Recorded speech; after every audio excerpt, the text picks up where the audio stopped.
அன்பான நேயர்களே, காலை வணக்கம். செயல்பட்டழிந்தது செந்தூர் வயல் பொழில் தேங்கடம்பின் மால்பட்டழிந்தது பூங்கொடியார் மனோ மாமயிலோன் வேல்பட்டழிந்தது சூரனும் வெற்போ அவன் கால்பட்டழிந்தது இங்கு என் தலைமேல் அயன் கையெழுத்தே. அவன் கால்பட்டு அழிந்தது இங்கு என் தலைமேல் அயல் கையெழுத்தே. அன்பு சார்ந்த நேயர்களே, காலை வணக்கம். இன்று சித்திரை மாதம் 11ஆம் நாள், செவ்வாய்க்கிழமை, மங்களவாரம்னு பேர். இன்றைக்கி துதியை தேதி 8:49 இரவு, பின்னாடி திருதியை தேதி. கார்த்திகை நட்சத்திரம் இரவு 8:53 வரை இருக்குது, பின்னாடி ரோகிணி நட்சத்திரம். சித்த யோகம், அமிர்த யோகம்.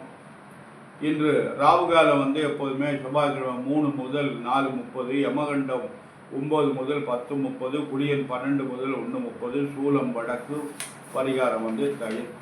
அன்பான நேயர்களே, இந்த கிரகங்கள்லாம் எப்படி இருக்கிறது அப்படின்னு பார்ப்போம். இந்த மேஷத்தில் சூரியன் உச்சம் பெற்றிருக்கு, ரிஷபத்தில் சந்திரன் உச்சம் பெற்று குருவோடு சேர்ந்துருக்கு. குரு சந்திர யோகம்னு ஒரு யோகம் இருக்குது, ஆனால் குரு பயிற்சி ஆகிடுறாரு. கடகத்தில் செவ்வாய் இருக்குது, சிம்மத்தில் கேது இருக்குது, சனி ராகு கும்பத்தில் இருக்குது, புதன் சுக்கிரன் மீனத்தில் இருக்குது. இது இன்றைய கிரகங்களுடைய நிலவரம்.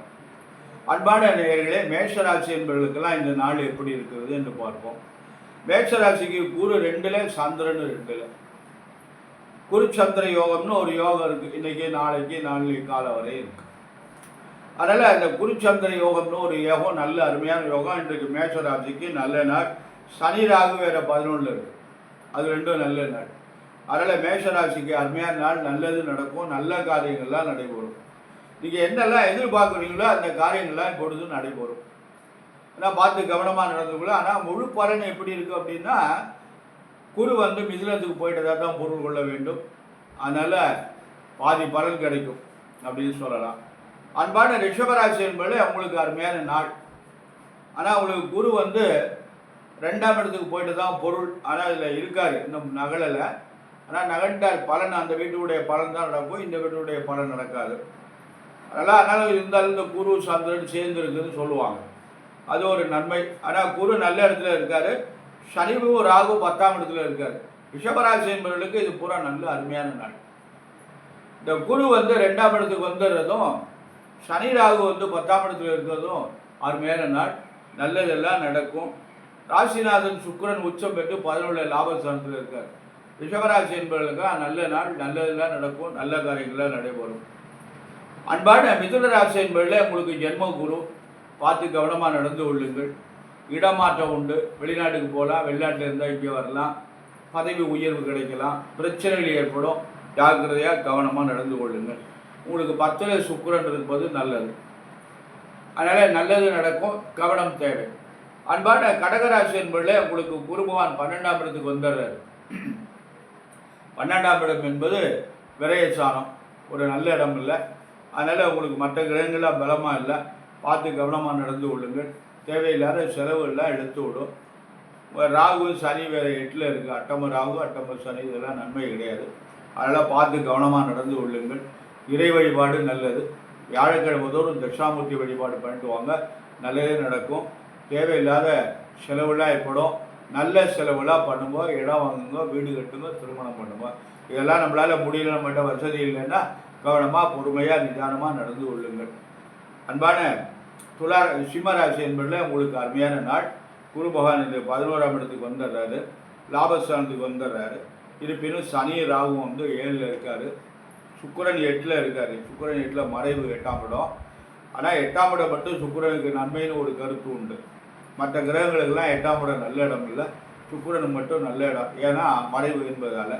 அதனால் அன்பான சிம்மராசி என்பதில் உங்களுக்கு குரு பகவான் 11ஆம் இடத்துக்கு வந்துடுறாரு, அருமையான பலன்கள்லாம் தருவார். அன்பான நேயர்களை, நல்லபடியாக கவனமாக நடந்து கொள்ளுங்கள், நல்லதெல்லாம் நடக்கும். ஐயா என்னையா எங்களுக்கு நல்லதெல்லாம் நடக்கும் அப்படிங்கிறாங்க. சில பேர் அது நடக்கும் இது நடக்கும் அப்படின்னா நிறைய மிகைப்படுத்தி சொல்கிறாங்க. எனக்கு அது தெரியல மிகைப்படுத்தி சொல்வதற்கு. நன்மை நடக்கும். அவரவர்களுக்கு தேவையான நல்ல காரியங்களாக நீங்கள் பண்ணிக்கலாம். அவங்க வயதுக்கு தக்கபடி என்னென்ன நீங்கள் முயற்சி பண்ணுறீங்களோ அது பூரா உங்களுக்கு நடக்கும். இப்போ குரு 11ஆம் இடத்துக்கு வந்துடுறாரு, லாபஸ்தானத்துக்கு. திருமணம் ஆகாதவங்களுக்கு திருமணம் நடக்கும், குழந்தை இல்லாதவங்களுக்கு குழந்தை கிடைக்கும், வேலை கிடைக்காதவங்களுக்கு வேலை கிடைக்கும், வெளிநாட்டுக்கு போகலாம், வீடு கட்டலாம். இதுதானே நன்மைகள். இந்த நன்மைகள் எல்லாமே ஒருத்தருக்கு நடக்குமானா அது நடக்காது. ஒவ்வொருத்தருக்கும் ஒன்று நடக்கும். அதனால் அந்த மாதிரி ஒரு அமைப்பு இருக்கிறது. கவனமாக பார்த்து சிம்மராசி என்பவர்கள்லாம் நல்லா ஜாகிரதையாக நடந்து கொள்ளுங்கள், நல்லது நடக்கும். கன்னிராசி என்பவர்களே உங்களுக்கு குரு 10ஆம் இடத்துக்கு வந்துட்டார். 10ஆம் இடத்துல குரு வந்தால் பவுசை குறைப்பான்னு சொல்லுவாங்க, கெட்ட பேரை ஏற்படுத்துவாங்க, நம்முடைய நிலைமை குறைப்பாங்க, பதவியெல்லாம் ரொம்ப கவனமாக இருந்துக்கணும். மேலதிகாரிகிட்ட ரொம்ப ஜாக்கிரதையாக நடந்து கொள்ளுங்கள். ஓராண்டு தான், பயப்படாதீங்க, பொறுமையாக நிதானமாக நடந்து கொள்ளுங்கள். அதனால் என்னென்னு கேட்டிங்கன்னா, நீங்கள் பதவி உயர்வு எதிர்பார்த்தீங்கன்னா பின்னாடி தள்ளி விட்டுருவாங்க, அப்படிலாம் இருக்குது. அதனால் பார்த்து கவனமாக நடந்து கொள்ளுங்கள். அன்பான சிம்மராசி கன்னிராசி என்பவர்களை ரொம்ப ஜாக்கிரதை, பொறுமை, நிதானம் தேவை. அன்பான துளாராசி என்பவர்களே உங்களுக்கு நல்ல நாள், அருமையான நாள். துளாராசி என்பவர்களுக்கு நல்லது நடக்கும், நல்லதெல்லாம் நடக்கும். ஏன்னா குரு பகவான் 9ஆம் இடத்துக்கு வந்துட்டார். அருமையான நாள், நல்ல காரியங்கள்லாம் நடைபெறும். ராகு பகவான் சனி 5ல் இருக்கார். இந்த ராகுவும் சனி இந்த ஜாதகருக்கு நல்லவங்க, அதனால் கெடுதல் பண்ண மாட்டாங்க. அதனால் உங்களுக்கு எல்லா 3 கிரகம் பலமாக இருக்கிறது உங்களுக்கு. அன்பான விருச்சிக ராசி என்பதில் உங்களுக்கு 8ஆம் இடத்துக்கு குரு வந்துடுறாரு, அஷ்டம குரு. அதனால் அவர் உங்களுக்கு எதையுமே செய்ய விட மாட்டார். இந்த ஓராண்டுக்கு புதுசாக எதையும் பண்ணாதீங்க. வேறு கிரகங்கள்லாம் உங்களுக்கு பலமாக இல்லை, பார்த்து கவனமாக நடந்துங்க. ராகு 4ல் இருக்கார், அது மட்டும் நல்லது.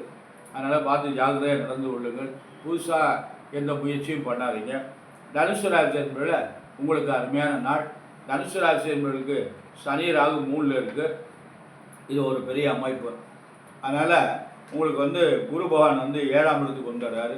திருமணம் ஆகாதவங்களுக்கு திருமணம் நடக்கும், குழந்தை இல்லாதவங்களுக்கு குழந்தை கிடைக்கும், வீடு கட்டலாம், வேலைக்கு போகலாம், வெளிநாட்டுக்கு போகலாம். இப்படிலாம் நிறைய, அதாவது அவங்கவுங்க வயதுக்கு தகுதிக்கு தேர்ப்ப என்ன நம்ம எதிர்பார்க்குறோமோ அனைத்தும் நடக்கும். அப்படியெல்லாம் சில பேர் நிறைய என்னென்னமோலாம் சொல்கிறாங்க. அது எனக்கு அவ்வளவு சம்மதம் இல்லை. அதனால் அவங்கவுங்க என்ன நம்ம முயற்சி பண்ணுறோமோ அது நடக்கும். அதுக்குரிய வாய்ப்புகள் பிரமாதமாக இருக்குது தனுசு ராசி என்பவர்களுக்கு. மகர ராசி என்பவர்கள் உங்களுக்கு குரு பகவான் 6ஆம் இடத்துல இருக்கார். ஆரோக்கியத்தில் ரொம்ப கவனமாக இருந்துக்குங்க, உடல்நிலையில் ரொம்ப ஜாக்கிரதை, அது மட்டும் ரொம்ப ஜாக்கிரதையாக இருந்துக்குங்க. 7.5 சனி இருக்கிறது, 7.5 கழிவு நேரம், வயதுக்கு தக்கபடி முதல் சுற்று 2வது சுற்று 3வது சுற்று எல்லாம் இருக்கிறது. உங்களுக்கு சுக்கிரன் பலமாக இல்லை, 3ல் இருக்கார், மறைவு என்று சொல்வது. அதனால் ரொம்ப பார்த்து கவனமாக நடந்து கொள்ளுங்கள். எந்த கிரகம் உங்களுக்கு பலமாக இல்லை. 7.5 சனியுடைய தாக்கம் இருக்கிறது. இன்னும் ஒரு 18 மாதம் இருக்கிறது, ஜாக்கிரதையாக நடந்து கொள்ளுங்கள். கும்பராசி என்பதில் உங்களுக்கு ஜென்ம ராகு ஜென்ம சனி வேறு இருக்குது. அதனால் இது ரெண்டும் நல்ல இல்லை. ஆனால் குரு பகவான் 5ஆம் இடத்துக்கு வந்துடுறாரு. 5ஆம் இடத்துக்கு வந்தால் நல்லதெல்லாம் நடக்கும், பாக்கியங்கள்லாம் கிடைக்கும். உங்களுக்கு வயதுக்கு தக்கபடி பாக்கியங்கள் நன்மைகள் அனைத்தும் நடக்கும். அதனால் அவங்கவுங்களுக்கு ஒன்று தான் நடக்கும், எல்லா நன்மைகளும் நடந்துடாது. அது ஒரு சிலருக்கு நடக்கலாம். அதனால் சந்தர்ப்ப சூழ்நிலை பொருளாதார வசதியை பொறுத்து இருக்கிறது. அதனால் மீனராசி என்பவர்களை உங்களுக்கும் 7.5 தாக்கம் இருக்கிறது. ராகு 12ல் இருக்கார், வீணை அலக்கழித்து விடுவார், தேவையில்லாத செலவுகள்லாம் ஏற்படுத்தி விடுவார். பார்த்து கவனமாக நடந்து கொள்ளுங்கள். குரு பகவான் 4ல் இருந்தாலும் 10ஆம் இடத்தை பார்க்குறாரு. 10ஆம் இடத்தை குரு பார்க்குறது தொழிலுக்கு நன்மை. அன்பான மீனராசி என்பவர்களை உங்களுக்கு மகர ராசி கும்பராசி மீனராசி என்பதெல்லாம் ரொம்ப கவனமாக ஜாக்கிரதையாக நடந்து கொள்ளுங்கள். ஏன்னா 7.5 சனியுடைய காலம் இருக்கிறது. அதனால் சனிக்கிழமை தோறும் விரதமாக இருங்க, காக்காய் சாதம் வச்சுட்டு சாப்பிடுங்க, சனி பகவானுக்கு எள்ளு தீபம் விளக்கு ஏற்றுங்க, கருப்பு துணியில் ஏற்றுங்க, வாரம் ஒரு முறை சனீஸ்வரனுக்கு அர்ச்சனை பண்ணுங்க, விரதமாக இருங்க. விரதம்னா என்ன? சைவம் சாப்பிட்றவங்களுக்கு விரதம் தேவையில்லை, சுத்தமாக இருந்தால் போதும்.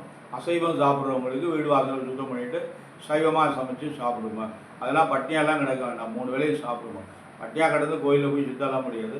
அதனால் கவனமாக நடந்துக்கொள்ள, பக்தியோடு இருங்க, அன்போடு இருங்க. பக்தியோடு நம்ம செய்கின்ற பலன்கள் நமக்கு பலன்கள் தரும். அன்பான நேயர்களை இன்று ஒரு முக்கியமான ஒரு கருத்தை பார்க்க போகிறோம். இந்த பொருத்தங்களில் நமக்கு ரட்சு பொருத்தம் ரொம்ப முக்கியம் அப்படின்னு ஒரு கருத்து ஜோடத்தில் இருக்குது.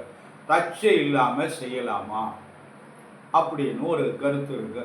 ரட்சை இல்லாமல் செய்யலாம் அப்படின்னு பெரியவங்களே எழுதியிருக்காங்க. அதுக்கு ஆதாரங்கள் நிறைய இருக்குது. ரட்சை இல்லாமல் செய்யக்கூடாது. அதனால் போனவொடனே மெதுவாக பார்த்துறாங்க, ரட்சு அதமம்னு போட்டிருக்கான் பஞ்சாங்கத்தில். அது ரட்சு தட்டு, இது வேண்டாம். அருமையான ஜாதகத்தை கூட ரட்சு தட்டுது வேண்டான்னு தள்ளி விட்டுறாங்க. இது ஒரு தவறான கருத்து இருக்கும். இந்த ரட்சில் ஏறு ரட்சு இறங்கு ரட்சுன்னு இருக்கு. ஏறு ரட்சு ஒன்று ஏறு ஒன்று இறங்கு, ஆரோகம் அவரோகமாக இருந்தால் செய்யலாம். 2 ஏறு ரட்சா இருந்தால் செய்யலாம், 2 இறங்கு ரட்சா இருந்தால் பண்ணக்கூடாது. இப்படிலாம் ஒரு கருத்துக்கள் நிறைய சொல்லியிருக்காங்க. அதை விட இன்னொரு ஒருத்தருக்கு ரட்சி இருந்தாலும் ஜாதகத்தை சேர்க்கலாம். ராசி அதிபதி ஒருவராகவோ அல்லது நட்பாக இருக்க அல்லது சமசப்தமமாக இருந்தால் ரட்சி தோஷம் கிடையாது. அதாவது இதுக்கு ஒரு வார்த்தை ஸ்லோகமே இருக்கு. ஏகாதிபத்திய மைத்ரேச சம சப்தம ஏவச ரட்சி வேறே கண ராசி தோஷம் நவித்தியதே. ராசி அதிபதி ஒருவரானாலும் 7வது ராசியானாலும் நட்பு ராசியானாலும் ரட்சு பொருத்தம், வேலை பொருத்தம், கண பொருத்தம் இவையில் ஏதாவது ஒன்று இல்லைன்னா செய்யலாம் அப்படின்னு பெரியவங்க எழுதியிருக்காங்க. ஆனால் இதை பார்க்க மாட்டேங்கிறாங்க. இது ரொம்ப முக்கியமான ஒன்று.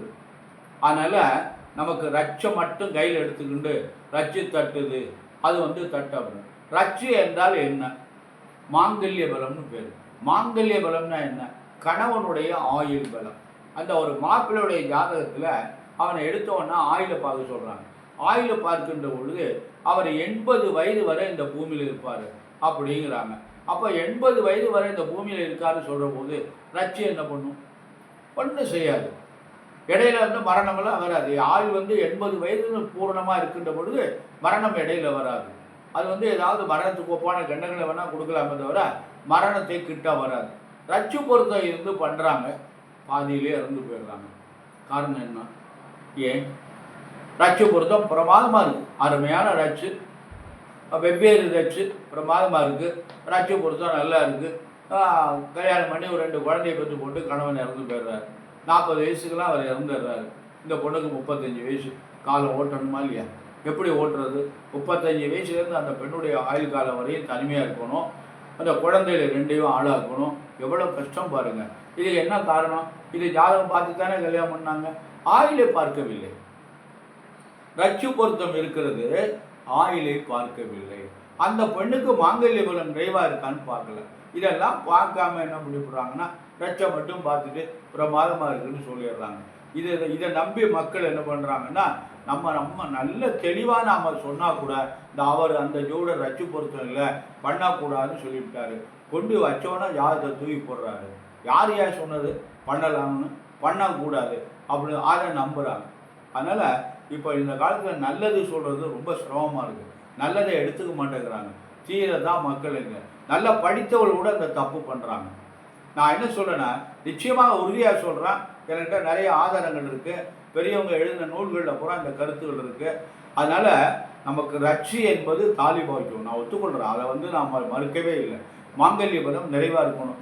பெண்கள் ஒவ்வொரு பெண்ணும் குறைஞ்சபட்சம் 75 வயசு வரையும் தாலியோடு இருக்கணும். அப்போனா கணவருக்கு 80 வயசு இருக்கணும். இதுதான் மாங்கல்ய பலம் என்பது. அப்போ தான் நிறைந்த வாழ்க்கை என்பது. அதனால் நெற்றி நிறையா மஞ்சள் குங்குமம் போட்டு வச்சு, மஞ்சள் தேய்ச்சி குளித்து குங்குமம் போட்டு நெற்றி நிறையா வச்சு நல்லா அழகாக பூச்சூடி தழைய திருமங்கலியம் போட்டு நல்லா வயதான காலத்தில் 75 வயசுல நல்லா தீர்க்க சுமங்கலியாக இருந்தால் சபை நிறையா இருக்கும் அப்படின்னு சொல்லுவாங்க. அது மாதிரி இந்த மாதிரியெல்லாம் ஒரு கருத்துகள் இருக்கு. இதில் என்னன்னு கேட்டிங்கன்னா, ஒரே நட்சத்திரம் சேர்க்கலாமா கூடாதா அப்படின்னு ஒரு கருத்து இருக்கு. பரணி, ஆயில்யம், சுவாதி, கேட்டை, மூலம், அவிட்டம், சதயம், பூரட்டாதி இவை மட்டும் சேர்க்கக்கூடாது. இந்த ஒரே நட்சத்திரத்தில் பரணி நட்சத்திரம், ஆயில்ய நட்சத்திரம், சுவாதி, கேட்டை, மூலம், அவிட்டம், சதயம், பூரட்டாதி இவைகள் மட்டும் ஒரே நட்சத்திரம் கூடாது அப்படின்னு இருக்காங்க. அப்படின்னா பரணி, ஆயில்யம், சுவாதி, கேட்டை, மூலம், அவிட்டம், சதயம், பூரட்டாதி 8 நட்சத்திரம் சேர்க்கக்கூடாதுன்னு போட்டிருக்கான். பாக்கி 19 நட்சத்திரம் சேர்க்கலாமா அப்படின்னால இவற்றில் வேறு பாதமாக இருந்தால் சேர்க்கலாம். எப்படி பாருங்க, இதுக்குள்ளே கருத்து இருக்கு. இதை நான் சொல்லலை, கற்க முனிவர் எழுதியிருக்கார். கற்க சம்ஹிதைங்கிற ஒரு நூலில் இந்த கருத்து இருக்கு. வெவ்வேறு பாதங்களாக இருந்தால் சேர்க்கலாம். ரெண்டும் ஒரே பாதமாக இருந்தால் சேர்க்கப்படாது. பெண்ணுடைய ஜாதகமும் ஆணுடைய ஜாதகமும் நட்சத்திர பாதம் வெவ்வேறு பாதங்களாக இருந்தால் சேர்க்கலாம். பெண் நட்சத்திரம் முதல் ஆண் நட்சத்திரம் வரை எண்ணி வந்த தொகை 12, 14, 16 ஆனால் கூடாது அப்படின்னு சொல்கிறாங்க. சிறப்பு விதி 12வது நட்சத்திரம் முதல் பாதம் நீங்க வேண்டும், 14வது நட்சத்திரம் 4வது பாதம் நீங்கி இருக்க வேண்டும், 16வது நட்சத்திரம் 3ஆம் பாதம். இப்படியெல்லாம் நம்ம பார்த்து செஞ்சமேயானால் இந்த ரட்சி பொருத்தம் ஒன்று செய்யாது. அதனால் நம்ம என்ன பண்ணணும்னா ஜாதகத்தை நல்லா ஆய்வு செய்யணும். ஆய்வு செய்து கணக்கு போட்டு பார்த்து ஜாதகத்தில் எப்படி இருக்குது, நல்ல நிறைந்த ஆயுளோடு இருக்கா, 2 பேரும் நல்ல ஒற்றுமையாக இருப்பாங்க. கணவன் மனைவி நல்ல சந்தோஷமாக வாழணுங்க, ஒற்றுமையாக வாழணுங்க. யாரும் யாருக்கும் அடிமை இல்லை. ஒரு பெண் ஆணுக்கு அடிமை இல்லை, ஒரு ஆண் பெண்ணுக்கு அடிமை இல்லை. வாழ்க்கை அது, வாழ்வதற்காக 2 பேரும் ஒன்று சேர்கிறார்கள். அதனால் விட்டு கொடுத்து போகக்கூடிய மனப்பான்மை வேண்டும். 2 பேருக்குமே விட்டு கொடுத்துருக்கணும். மனைவியும் விட்டு கொடுக்கணும், கணவனும் விட்டு கொடுக்கணும். அப்போ தான் வாழ்க்கை என்பது. அதனால் நம்ம இந்த ரட்சியில் ரொம்ப அது மாதிரி யோனி பொருத்தமும் இருக்குது, அது நாளைக்கு பேசுவோம். அதனால் இந்த ரட்சி பொருத்தத்தில் ரொம்ப நிரடல்கள் இருக்கிறது. அதனால் இதில் சில நட்சத்திரங்களாக இருக்குது. ஒரு பெண்ணுக்கு ஆயுள் பலம் கம்மியாக இருக்குதுன்னா இன்னும் நட்சத்திரம் உள்ள ஆண்களை கல்யாணம் பண்ணால் ஆயுள் பலம் கூட வரும் அப்படின்லாம் ஒரு கருத்து பெரியவங்க எழுதியிருக்காங்க. ரொம்ப ஆராய்ச்சி பண்ணி பெரியவங்களாம் எழுதியிருக்காங்க. ஆனால் இப்போ உள்ள இந்த அரகுர ஜோடர்கள்லாம் என்ன பண்ணுறாங்கன்னா அதெல்லாம் கிடையாது அப்படின்னு சொல்லிடுறாங்க. இதை நம்ம இந்த டிவிலெலாம் நம்ம பார்க்குறபோது ரொம்ப வருத்தமாக இருக்குது. அதனால் இந்த மாதிரிலாம் பண்ணுறாங்க. அதனால் இந்த கற்க சம்ஹிதைங்கிற மூல நூலில் இந்த மாதிரிலாம் ஒரு கருத்துகள் இருக்குது. அவன் காலப்பிரகாசியிலே வராமல் எழுதின காலப்பிரகாசியிலும் இந்த மாதிரி மூல நூல்லாம் இருக்குது. இப்போ தற்காலத்தில் எழுதின பெரிய மேதைகள்லாம் எழுதியிருக்காங்க. அவங்கெல்லாம் எழுதின நூல்கள்லாம் இந்த மாதிரிலாம் ஒரு கருத்துக்கள்லாம் நிறைய இருக்குது. அதனால் நம்ம இந்த ரட்சி பொருத்தத்தை வச்சு குழப்பின்னு இருக்காங்க. அதனால் பெண் வேறு ரச்சு, மாப்பிள்ளை வேறு ரச்சாக இருந்தால் செய்யணும், 2 பேரும் ஒரே ரச்சாக இருந்தால் செய்யக்கூடாது அப்படின்னு அதில் ஒரு கருத்து என்னன்னு கேட்டால் 2 பேரும் தலை ரச்சாக இருந்தால் கிட்டே போகக்கூடாது. தலைரச்சு கணவன் மரணம். அதனால் தலைரச்சுவாக இருந்தால் 2 பேரையும் சேர்க்கக்கூடாது. கழுத்து ரச்சு மனைவி மரணம் சேர்க்கலாம். ஏன்னா ஆண்களுக்கு முன்னாடி பெண்களை இறப்பது தான் சுமங்கலியோட பெண்ணார். அப்படின்னா இறப்பதுன்னா என்ன, எப்போ 75 வயசு வரையும் வாழ்ந்துட்டு இறக்கணும். அப்படி இருந்தால் தீர்க்க சுமங்கலி அப்படின்னு சொல்லுவாங்க. அதை தான் அந்த கழுத்து ரச்சு செய்யும். சின்ன வயசுலேயே இறந்துட மாட்டாங்க. அது மாதிரி வயிற்று ரச்சு குழந்தை இருக்காதுன்னு சொல்லுவாங்க. வயிற்று ரச்சுக்கு குழந்தை இருக்காதுன்னு பேர். தாலி பாக்கியத்தை ஒன்றும் பண்ணாது, புத்திர பாக்கியம் சிரமமாக இருக்கும் அப்படிமா. ஜாதகத்தில் புத்திர பாக்கியம் தடை இல்லை, இந்த பையனுக்கு எந்த தோஷமும் இல்லை, அந்த பொண்ணுக்கு எந்த தோஷமும் இல்லை, எந்த காரியமும் தடை இல்லை, இந்த வருஷம் கல்யாணம்னா அடுத்த வருஷம் குழந்தை வரும். எந்த காரியமும் தடை இல்லைன்னு ஜாதகம் வந்துச்சுன்னா இதை வயிற்று ரச்சு என்ன பண்ணும் அப்படின்னா தொடர் ரச்சு என்ன செய்யும் அப்படின்னா பொருளாதார சிக்கல் வரும். ஜாதகத்தில் இவங்க பொருளாதாரம் நல்ல நிறைவாக இருப்பாங்க அப்படின்னு அப்போ பிரிவினை என்பது பாதர் வச்சு பிரிவினைன்னா என்ன, கல்யாணம் பண்ணோன்னா வெளிநாட்டுக்கு போயிடுவான், 3 வருஷம் சென்று வருவான். கல்யாணம் பண்ணி ஒரு 15 நாளில் வெளிநாட்டுக்கு போயிடலாம், 3 வருஷம் சென்று வர்றான். அதுதான் பிரிவினை என்பது. பிரிவினைன்னா உடனே இவங்க என்ன பண்ணுறாங்கன்னா 2 பேரும் பிரிஞ்சு போயிடுவாங்க அப்படிங்கிறது. இது பிரிவு தானே. இப்படிலாம் நம்ம கருத்துக்களை படித்தவங்க இப்படிலாம் எடுத்துக்கணும். அதனால் அன்பான நேயர்களே, நாம் நிறைய தவறுகள் செய்யப்படுகிறது. அந்த தவறுகளிலிருந்து நாம் விலகி நல்ல நல்ல சான்றோர்களை நாடி நல்லா படித்தவர்கள் நிறைய பேர் இருக்காங்க. நிறைய யோகத்தில் நல்லா படித்தவங்க, சான்றோர்கள், அறிவாளிகள்லாம் நிறைய இருக்காங்க. அவங்களை நாடி அவங்கள்ட்ட கருத்துக்கள் கேட்டு ஜாதகங்களில் நன்றாக இணைத்து இந்த குழந்தைகள்லாம் சிறப்புடன் வாழ்வதற்கு நாம் வழிகாட்ட வேண்டும். அந்த குழந்தைகள் கஷ்டப்படுவதற்கு நாமே வழிகாட்டியாக இருந்துடக்கூடாது. நிறைய இந்த அறகுறை ஜோடிகள்னு சொல்லுவாங்க, அவங்க நிறைய மலிவாக இருந்துட்டாங்க. நிறைய இப்போ எல்லாரும் ஜாதகம் பார்க்குறாங்க. அதனால் படித்துவிட்டு நான் பிஏ படித்தேன், எம்ஏ படித்தேன், பிஎஸ்சி பிஎட்டுங்கிறாங்க. பிஎஸ்சி பிஎட் படிச்சுட்டு வாத்தியாருக்கு போக வேண்டியதானே, ஏன் இங்கே போகலாம், பேங்க்கு போகலாம். இந்த ஜோடத்தை என் மக்களுக்கு எடுக்கிறாங்க அப்படின்னா இதை நல்லா சம்பாதிக்கலாம் அப்படிங்கிற நோக்கம் இருக்குது. நான் யாரையும் தவறாக சொல்லலை, புண்படும்படியாக சொல்லலை. தொழில் ஜாதகம் பாருங்கோ, நன்றாக தெளிவாக பாருங்கள், மக்களுக்கு நல்லதே சொல்லுங்கள். ஆகவே ரச்சு பொருத்தத்தில் நீங்கள்லாம் குழப்பம் இல்லாமல் ரச்சு ஒரே ரச்சுவாக இருந்தாலும் செய்யலாம், நான் சொன்ன தலரச்சை தவிர மற்ற ரச்சைகள் ஒரே ரச்சா இருந்தால் செய்யலாம், ஏறு ரச்சு இறங்கு ரச்சா இருந்தால் செய்யலாம், 2 ஏறு ரச்சா இருந்தால் செய்யலாம். இப்படியெல்லாம் சில கருத்து பெரியவங்க எழுதியிருக்காங்க. அன்பான நேயர்களே, நாம் எல்லோரும் நல்ல பலன்களை பெற்று பல்லாண்டு பல்லாண்டு நம்ம குழந்தைகள் நலமுடன் வாழணும் என்று எல்லாம் வல்ல எம்பெருமான் சர்வேஸ்வரனையும் வள்ளல் பெருமான் வள்ளியின் மணாளர் முருகப்பெருமானை பிரார்த்தனை செய்து நிறைவு செய்கிறேன். நன்றி.